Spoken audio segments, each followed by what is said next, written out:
Vê se abriu a tela aí. Abriu. Tá, beleza.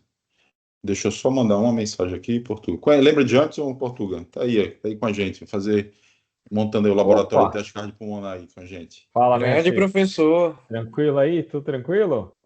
tudo na paz. Olha aí, hein? Vamos lá. Boa. Deixa eu... Carol, tá bem, Portuga? Bem, tranquilo, Fabrício, também. Deixa Vamos eu lá. só mandar aqui SBC.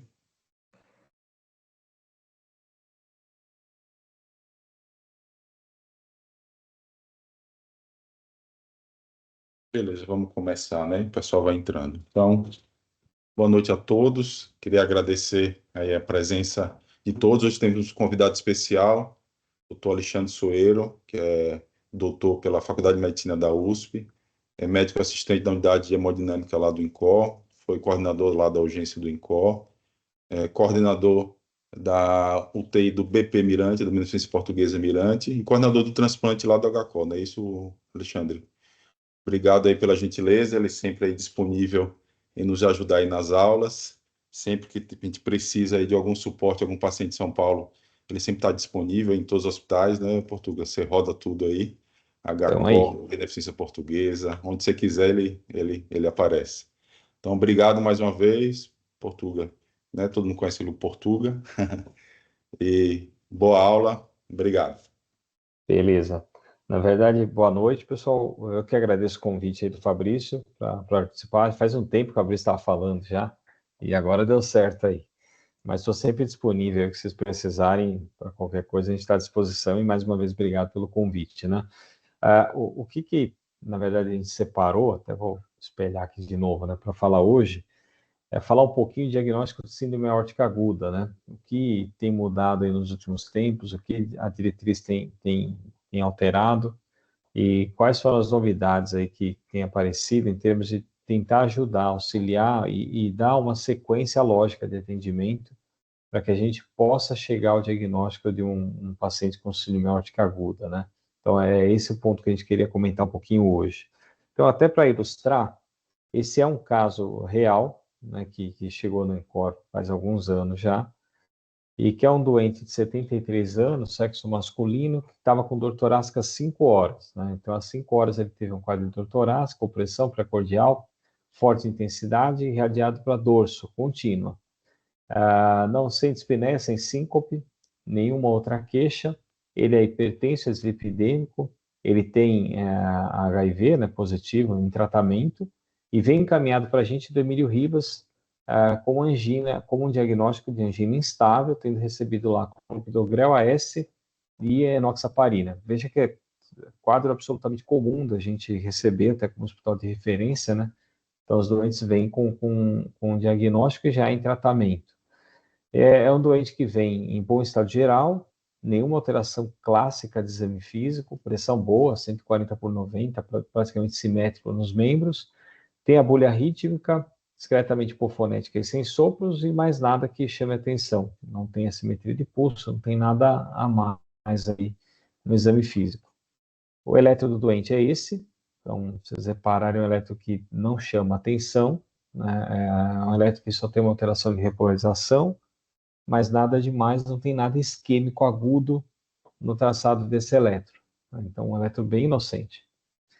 E aí o doente permaneceu em observação no INCOR, ele a princípio estava internado, aguardando o CAT, veio com o diagnóstico já dado, o colega que atendeu entendeu que batia com a avaliação clínica, e após 180 minutos aguardando o CAT, ele evolui com uma afasia aguda, hemiparesia direita, desvio de rima, e foi transferido imediatamente para angiotomografia de aorta e crânio, né? E aí vem o achado, né? A aorta dissecada, ascendente, descendente também, né? Então dá para ver bem a lâmina aí, contrastação bem evidente dos dois lumens, e inclusive a carótida do lado esquerdo ocluída, né? Então a gente vê do lado direito contrastada bem, e do lado esquerdo a gente vê que ela está nesse ponto. Não sei se você aqui ela está ocluída, né? Você não vê a carótida aqui com contraste. Então, mostrando o acometimento agudo da dissecção da aorta dele. Aí, nesse meio tempo, saem os exames, né? Troponina absolutamente negativa, então, até aí ele estava caracterizado até como angina instável inicialmente. Função renal é boa, mas os exames que chamam a atenção, né? Começando a fazer um pouco de acidose, mas um PCR de 64, né? O nosso corte lá é de 5 miligramas por decilitro, e um dedímero de 52 mil. Então, esse é o parâmetro que veio ainda na sala de urgência, e aí o eco mostra, né, uma válvula aórtica com uma insuficiência aórtica moderada, a aorta ascendente tem 55 milímetros, apresenta imagem sugestiva de lâmina, inicia a praticamente 1 centímetro do plano valvar aórtico, visível até segmento abdominal.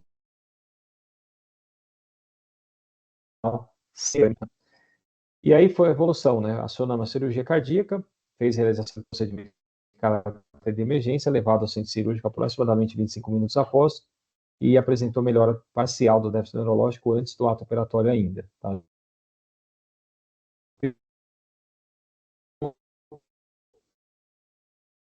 O grande ponto aqui não é a gente discutir a dissecção de aorta em si ou o pós-operatório dela, mas o que a gente poderia ter feito diferente que talvez ajudasse a gente pegar um diagnóstico mais precoce, talvez esse doente não tivesse o evento neurológico, e a gente poderia ter tratado ele antes da catástrofe principal aí acontecer, né? Nos últimos anos, a gente entende bem hoje que, lógico, a gente sabe a fisiopatologia da doença, então você tem a laceração da íntima com a delaminação da luz, né? E quando a gente fala em dissecção tipo a dissecção da ascendente, ela é uma dissecção que ela me põe medo, né? Porque ela oclui um monte de osteovascular, é altamente significativo, ela destrói o aparato valvar, ela pode romper para o pericárdio, sangrar e tamponar o doente. Então, é uma dissecção que realmente me preocupa e preocupa muito. A gente fala que é uma condição rara, mas ela é rara pela prevalência populacional. Mas quem trabalha em centro de alta complexidade, ela não é tão rara assim. Quer dizer, ela é comum. E o problema é que a mortalidade é muito alta, né? Então, a gente ainda vale a regra de 1% por hora nas primeiras 24 horas e quase 80% de mortalidade na primeira semana quando o doente não é operado. Então, mostrando a complexidade da doença que a gente tem na mão. Mas qual que é o grande problema até hoje? Diagnóstico, né? Então, o grande problema é diagnóstico, porque às vezes a pessoa faz uma história direcionada, às vezes ela tenta, obviamente, buscar alguma coisa, mas nem sempre o doente vai ter. Então, é lógico que aquele doente que vem a dor forte, intensidade, rasgando, principalmente eu sempre falo para os residentes lá, pô, dor muito forte, o cara está suando frio, ela é normal, tem alguma coisa errada, não é normal a gente ver isso. Você fala que é a dor de supra e o eletro não tem nada, né? Então, a dissecção ela entra como diferencial sempre, né? Essa progressão dela, essa história de vir para dorso, sempre tem que lembrar que a dissecção está na jogada. Quando a gente fala assim, tem assimetria de pulso 30% tem, né? Então, assimetria de pulso e pressão, é muito pouco. Ao escutar o doente, nem sempre é fácil ouvir um sopro diastólico, principalmente no ambiente de emergência, né? Então, veja que a dificuldade é muito grande. E até achados complementares, como fazer uma radiografia, a gente também tem uma certa dificuldade, porque você pode ver o alargamento de mediastino, mas só 50% vão ter. Então, mais uma vez, mostrando como é difícil, às vezes, você se ligar de que aquilo é uma dissecção de aorta.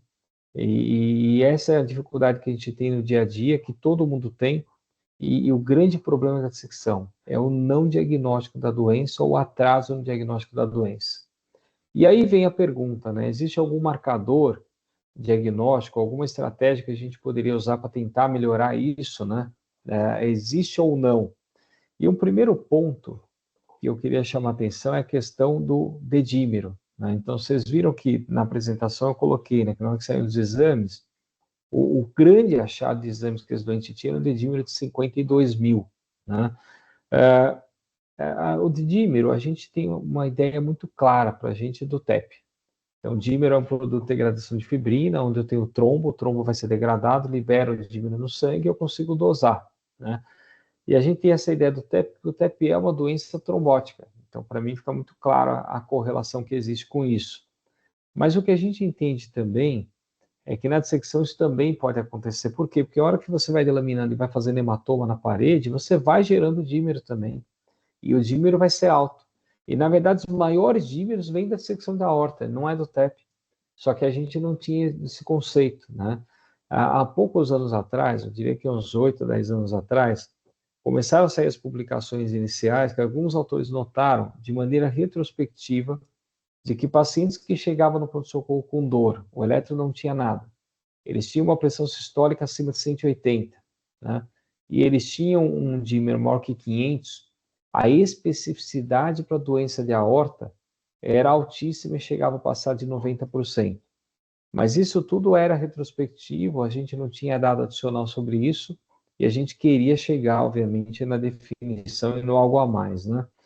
É importante a gente entender também, quando a gente fala em estratégia, que existe um score para avaliação de dissecção de aorta, para você pensar em dissecção de aorta. Da mesma maneira que no TEP a gente aplica o EL, Genebra, a gente aplica também, ou pode aplicar também, o score de risco para a dissecção de aorta aguda, né? Que é o ADD Risk Score. Esse score, ele considera que se o doente tem dor, né? Seja a abdominal, ou em dorso, ou no peito, se ele tem 5, se ele tem algum sinal de uma perfusão, você deveria aplicar esse score na chegada do pronto-socorro, para entender se ele tem uma probabilidade alta pré-teste ou não de ter dissecção de aorta. E aí veja que ele usa características clínicas. Então, Marfan já é um doente que já operou a aorta, é um doente que tem cirurgia recente de válvula, esse tipo de situação. Ele usa algumas coisas relacionadas à dor, se a dor é abrupta, se a dor é intensa, se a dor é rasgante, e ele usa algumas coisas de exame físico. Então, a variabilidade, a diferença de pulso, de pressão, o déficit neurológico, como se a ausculta, né, a hipotensão, choque, como sendo coisas que possam acrescentar e vão pontuar. Para cada achado que eu tiver, a gente soma um ponto, e aí a gente diz se o doente tem uma probabilidade alta ou não. O alta seria o paciente com 2 ou mais pontos, e o baixo com 0 e 1. Então, essa que é a ideia do score principal. E aí, o que foi feito, né? Em 2018, a gente publicou um estudo, eu acabei, na época, fui o PI pelo INCOR, dentro do Brasil, desse estudo, que foi o Advised, né? Foi o primeiro estudo prospectivo que juntou tanto o dímero quanto o score na avaliação dos pacientes com dor torácica na emergência que tinham um eletrocardiograma a princípio normal. Essa que era a ideia. E tentar entender se isso realmente poderia servir como uma estratégia para a detecção da síndrome aórtica aguda, né? E o que a gente mostrou na época? Que quando eu tinha um score de risco de 0 ou menor ou igual a 1 e um dímero menor que 500 nesses doentes, a probabilidade em termos de valor preditivo negativo do doente não ter uma síndrome aórtica aguda beirava perto de 100%, ou seja, realmente era muito alto o meu poder de rollout, de exclusão e de tirar a dissecção da jogada. Esse era o ponto principal. Então, eu conseguia chegar num ponto de segurança para alta hospitalar, desde que ele tivesse um score baixo e tivesse um dímero baixo. E aí, vejam que da mesma forma que o TEP, se forma um algoritmo de avaliação, em que, no primeiro momento que o doente chega, eu faço uma avaliação de probabilidade pré-teste, eu coloco o score de risco quando maior que 1 para o doente direto para a angiotomografia, que é esse caminho que está aqui, mas quando esse score é baixo, entre o dímero na jogada. Veja que é igualzinho ao que a gente faz no TEP. Quando o dímero é alto, ele vai para o angiotomo, quando o dímero é baixo, ele pode ir para casa, sendo descartado a dissecção de aorta ou a síndrome aórtica aguda na apresentação, né? Mas aí muita gente pergunta, poxa, mas o eco não entra na avaliação? Entra. Hoje, boa parte das salas de emergência no mundo tem eco à disposição para você fazer o POCUS na avaliação inicial do doente. E ele pode se acrescentar dados? Sem dúvida nenhuma, né? Então, você tem um eco à disposição na hora, para você ver que nem aqui, que você tem flap na parede, ou que você tem dilatação de aorta, ou que você tem derrame pericárdico, insuficiência da válvula aórtica, tudo isso é importante para a gente, porque acrescenta dado na tua avaliação diagnóstica para você ajudar, e para te ajudar, obviamente, a chegar aonde você quer. Na época, a gente pegou o Advised e a gente fez uma subanálise, né, um subestudo integrando os dados de eco que a gente tinha, né, do eco beira-leito na chegada do doente, para tentar ver o quanto o eco poderia ajudar ou não, acrescentar nessa avaliação inicial. Uma das coisas que a gente notou é que quando esse doente fazia o eco na sala de emergência, se ele tivesse um eco negativo, ou seja, não via sinal nenhum, vejam que de 530 casos, só 16 eram síndrome aórtica aguda. E isso que eu não implementei junto nem o dímero e também não estou implementando aqui nessa avaliação a probabilidade pré-teste, eu estou só implementando o eco inicial. Ou seja, ele é um bom método para a gente realmente descartar já isoladamente que possa ter alguma coisa clara ou não de dissecção. E veja que da mesma forma, se ele tinha algum sinal direto presente, o doente, ele, na grande maioria, né, de 84, 66 confirmavam que realmente ele tinha uma dissecção de aorta ou uma síndrome aórtica aguda, ou seja, também é muito bom para a detecção ou para a exclusão. E veja que aqui a gente está falando do dado isolado, sem ter a parte clínica e sem ter a parte laboratorial. Um conceito importante que a gente vai passar e vou mostrar ainda para frente agora é isso aqui, o sinal direto na avaliação do eco, que é o flap, o hematoma, a úlcera, quando o eco consegue ver, e o sinal indireto, que seria dilatação, derrame ou insuficiência da válvula aórtica, né? Então, existe essa separação em literatura para a gente fazer a avaliação do eco e buscar aquilo que a gente quer. O que esse mesmo estudo acabou mostrando, né?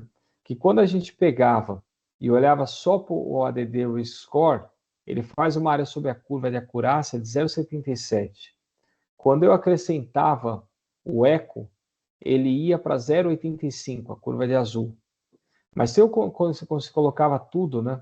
O eco mais o score de risco e o eco aqui considerando não só os fatores diretos, mas todos os sinais, ele chega a bater em 0,88 de acurácia. Então, a recado que ficava aqui inicial da avaliação isolada do eco é que o sinal direto é importante. Mas, na verdade, se você olhar tudo e fizer o rastreamento geral dos 6 sinais, o direto e o indireto, a complementação e o quanto você pode alcançar é muito maior. Por isso que o ideal era fazer a avaliação completa e chegar no máximo de acurácia diagnóstica. Foi pensando nesse modelo com eco associado que depois a gente desenvolveu um estudo chamado Profundos, né?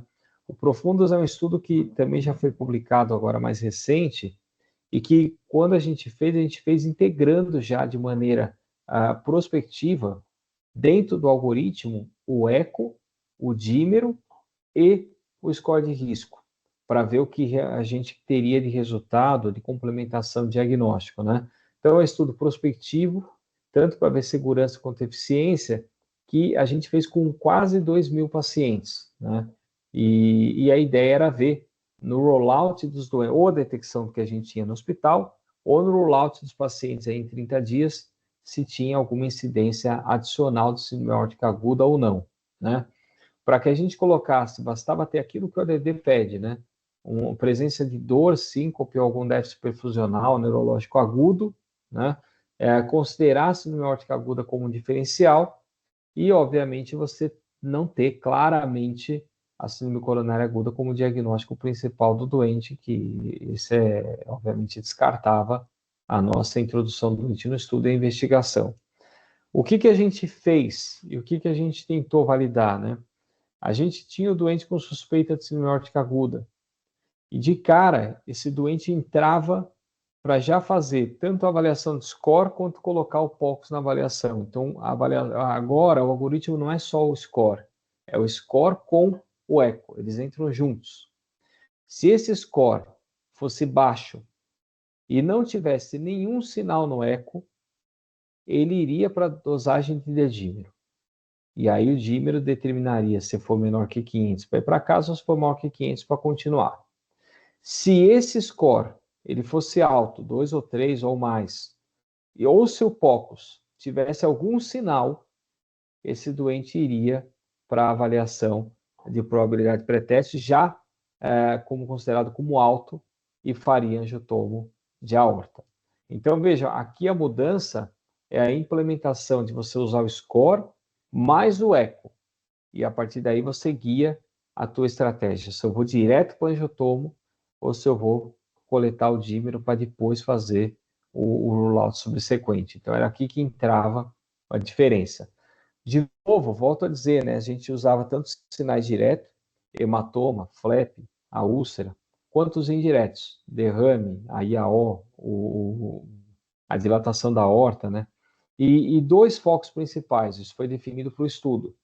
Tanto fazer o paraesternal longo, quanto a gente fazer um supraesternal, para avaliação inicial e ver se nesses dois focos eu enxergava aquilo que eu precisava para definir os sinais ou não, de uma forma muito rápida, absolutamente objetiva, e poder dar o andamento para o diagnóstico do doente.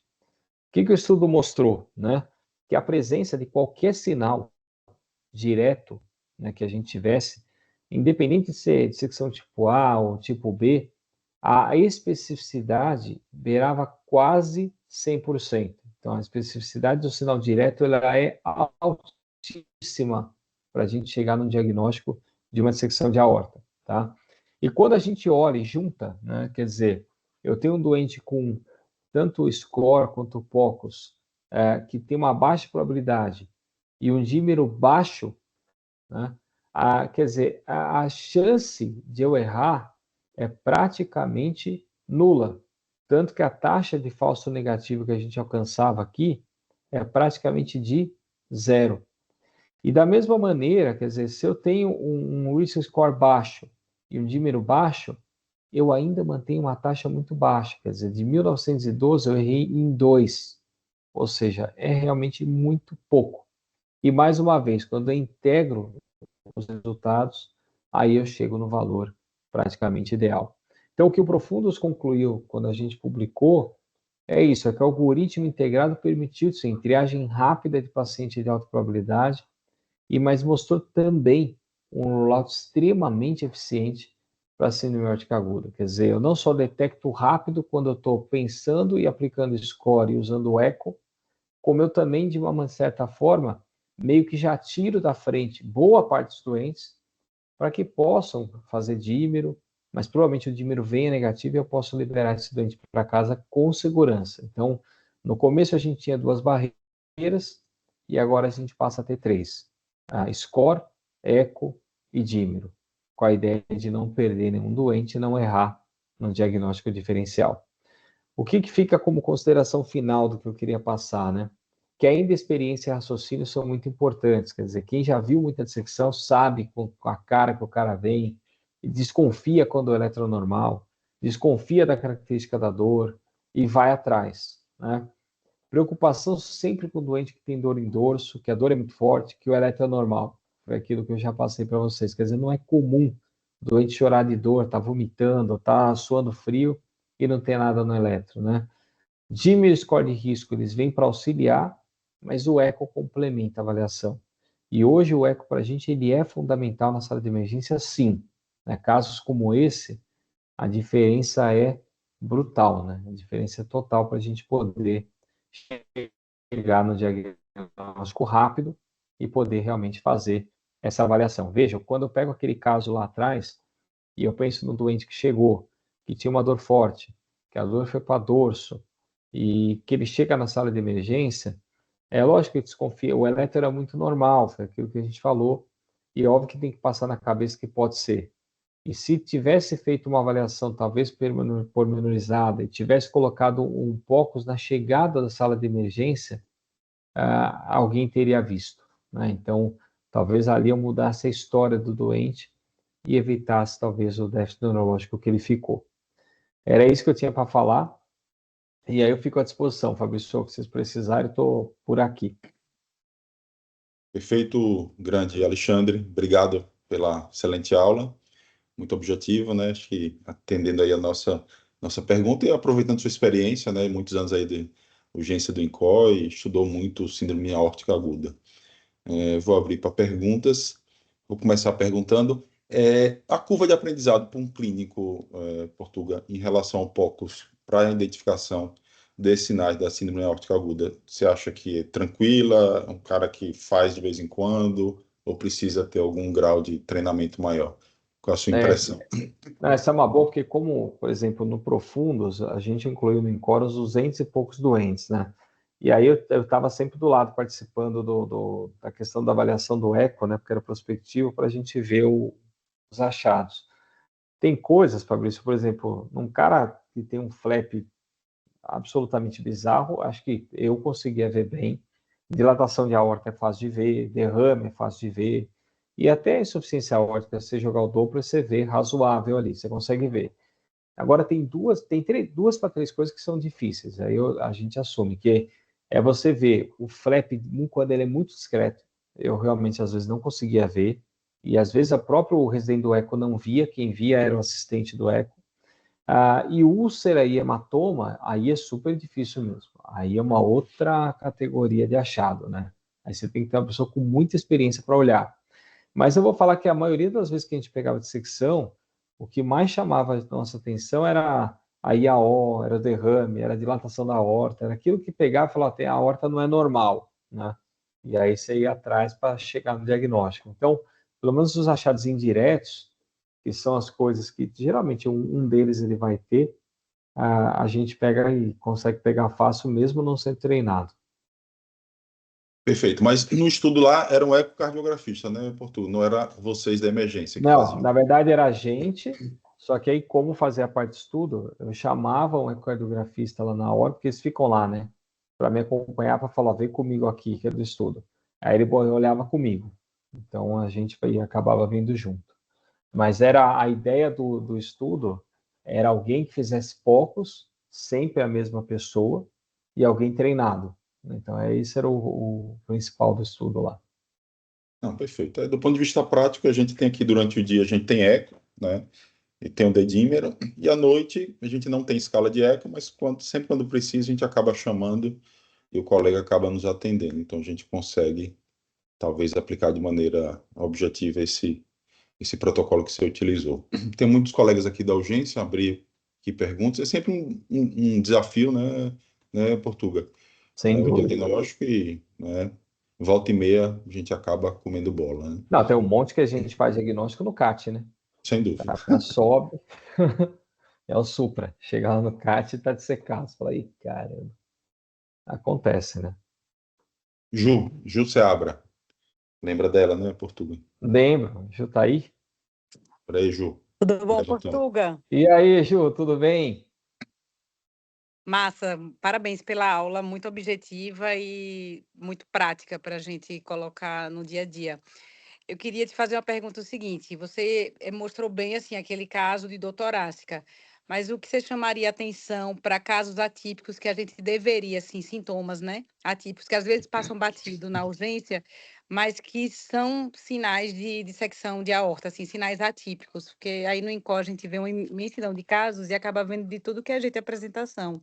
Então, eu Uhum. queria que você falasse um pouquinho para isso ficar na nossa mente, né? E a gente não deixar passar alguns casos que às vezes são capciosos. Eu acho que, Ju, pergunta ótima aí, né? Prazer te ver aí, fazer tempo que eu não via. A gente Mas só se assim, fala por telefone, né? Assim, pois por é, WhatsApp. volta e meia, Fabrício, tem uns doentes dela que vêm para cá também, para É. tomar as bombas aí.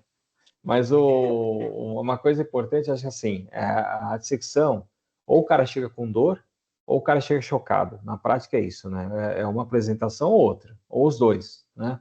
E assim, Ju, a dor, eu acho que nesse conceito que a gente tem hoje, você passar o POCUS no doente para descartar diferencial, ele é importante. Isso aí, por isso que entra na avaliação de dissecção. E no choque, igual, né? No choque, na verdade, o conceito é mais antigo, né?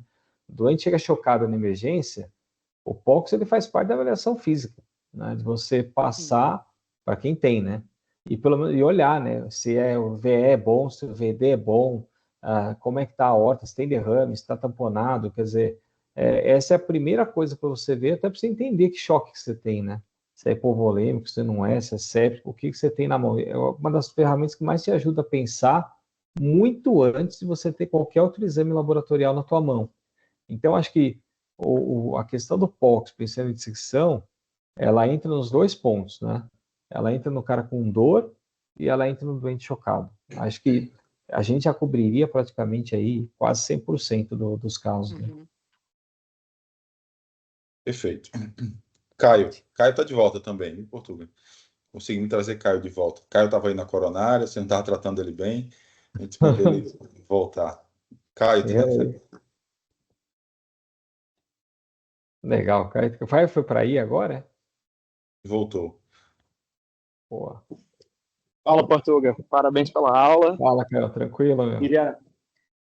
E acho que foi muito bom, como o Ju colocou, né? Sempre tem uma experiência que compartilha do maior pronto-socorro do país, junto com o Dante Pazanese de cardiologia. Sem dúvida nenhuma, tem uma experiência fantástica sobre isso. E é um desafio muito grande, né? Então, como você mesmo falou, a gente pega muitos pacientes que depois, felizmente, voltam para o ambulatório da gente, mas que chega no pronto-socorro, a gente pensa que é síndrome coronariana e, na verdade, a gente está diante de uma dissecção. Então, é realmente um desafio muito grande.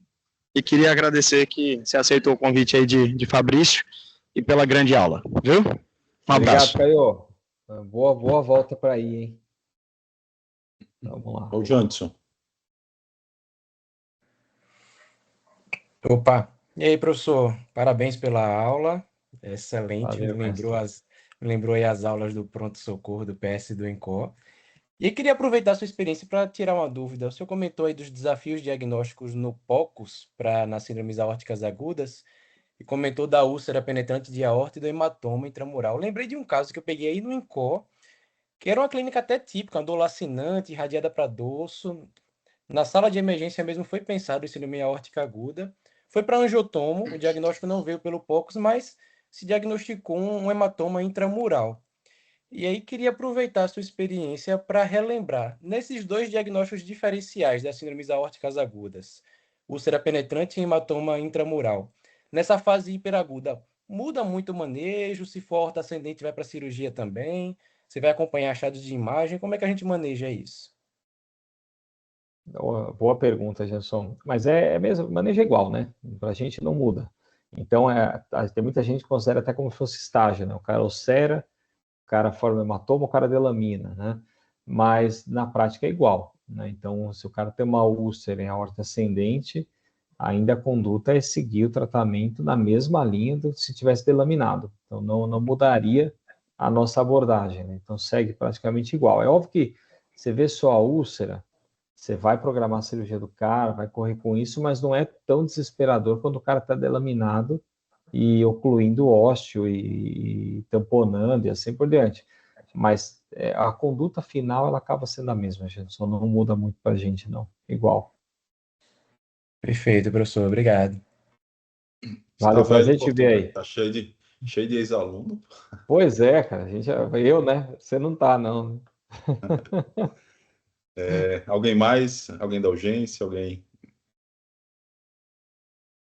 E o pessoal, esse caso aí, Portugal, você tem dificuldade com a cirurgia? Bem, chega antiagregado, fizeram às vezes até Clexane. O cirurgião tem mandado imediatamente para a sala ou segura um pouquinho, barriga um pouquinho, tenta ver o que acontece? Você tem dificuldade de mandar esse paciente para a sala? O pessoal, mesmo que chegue assim antiagregado, por algum motivo, como é que o pessoal da cirurgia tem agido nesses casos? Então, na verdade, assim, quando esses casos chegam, Fabrício, aí depende muito da urgência do caso, né? O cara chegar realmente grave, chocado, incluindo ósseo, com IAO importante, ele tem que ir para a sala, paciência, né? E aí faz plaqueta, reverte, prota, plaqueta, leva o cara para operar. Não tem muito o que a gente fazer com o doente, né? Então tem que operar.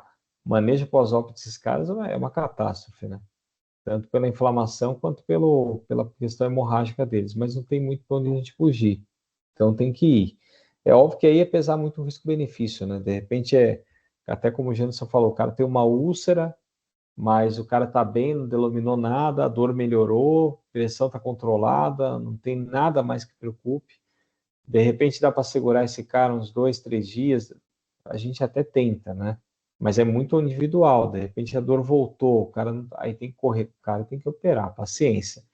Mas ainda para aquele caso grave que está delaminado, o risco de rotura, que já complicou pericárdio, já complicou válvula, paciência, né? E não tem muito para a gente fugir, tem que botar o cara em sala e tentar reverter o que for possível, né? Eu vi que teve até uma pergunta aí pessoal perguntou se teve diferença de mortalidade no grupo que usou o POCUS, acho que estava aí em cima, né?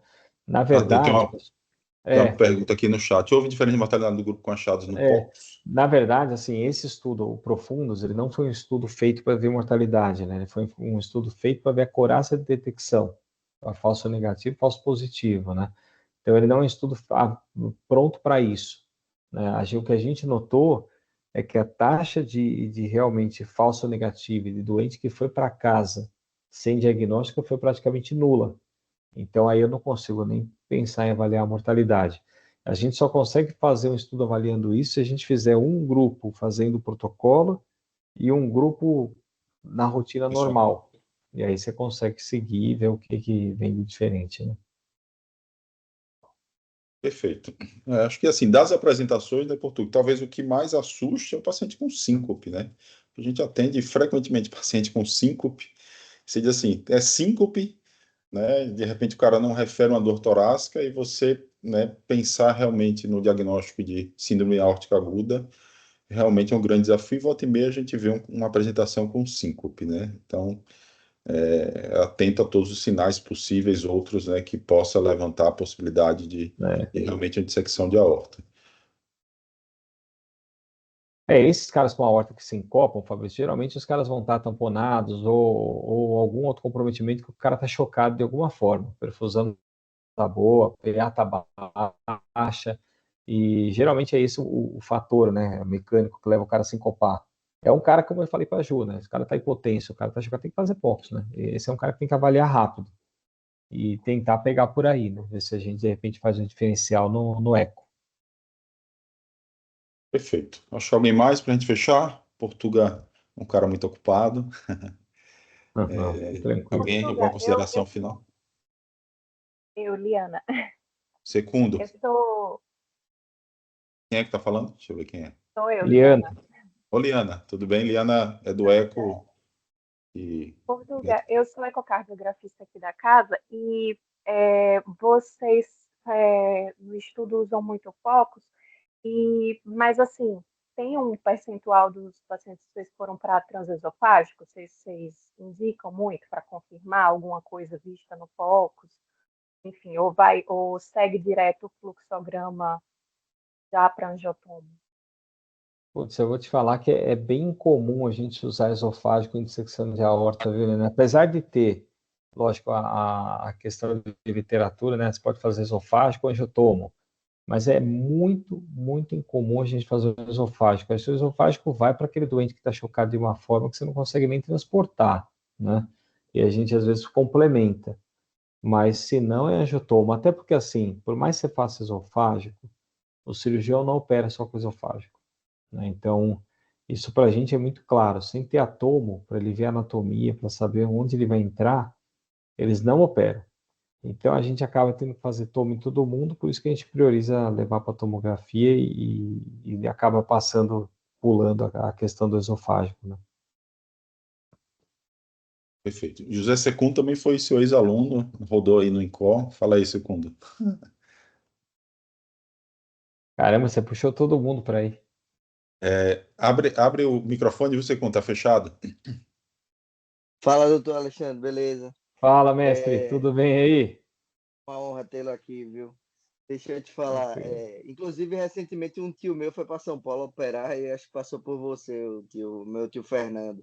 Mas tem uns 2, 3 meses. Mas voltando ao tema da aula, eu queria saber se existe alguma associação de TAV com dissecção, se você já pegou algo desse tipo, porque lá no pronto-socorro aqui do Primavera, eu tive um caso que você levantou até uma bola, porque realmente a mulher não tinha dor torácica, mas foi uma síncope, e chega no pronto-socorro ela chocada e rapidamente afunda.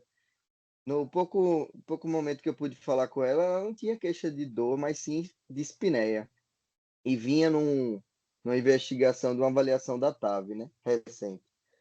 Será que é uma possibilidade? Você acredita, já viu alguma associação entre TAV e dissecção, ou não tem relato assim na literatura? Ou, enfim, você já se deparou com algum caso assim? Porque você falou, chegou com dor ou chocado, sempre pense em sempre penso em síndrome aórtica aguda, né? Aí esse caso me veio à mente, assim, mas não deu para a gente fechar nenhum diagnóstico, assim, foi tudo muito rápido. Na verdade, Zé, boa pergunta. Eu pessoalmente nunca vi nenhuma dissecção específica por TAV, né? Dissecção de aorta, não, né? Agora, você manipular diretamente a aorta, né? Então, o catéter entra, você mexe no anel valvar dentro da aorta.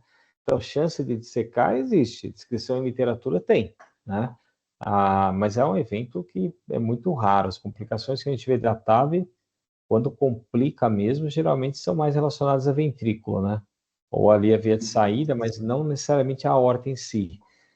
Mas possibilidades sempre tem. E acho que, tanto que quando a gente olha pelo próprio score de risco, né, que eu mostrei, uma das coisas relacionadas a somar ponto para risco maior é você ter manipulação de aorta recente, né, de aorta, de válvula aórtica, porque você mexeu, é óbvio que você tem chance de ter alguma laceração local, né? Então, que pode.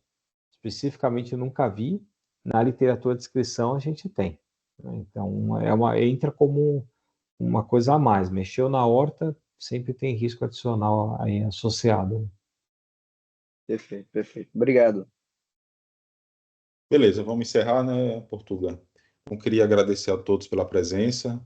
Então, o seu nome aí puxou muita gente, viu, Portuga? Você é sempre um nome de peso. Obrigado pela Eu que gentileza agradeço.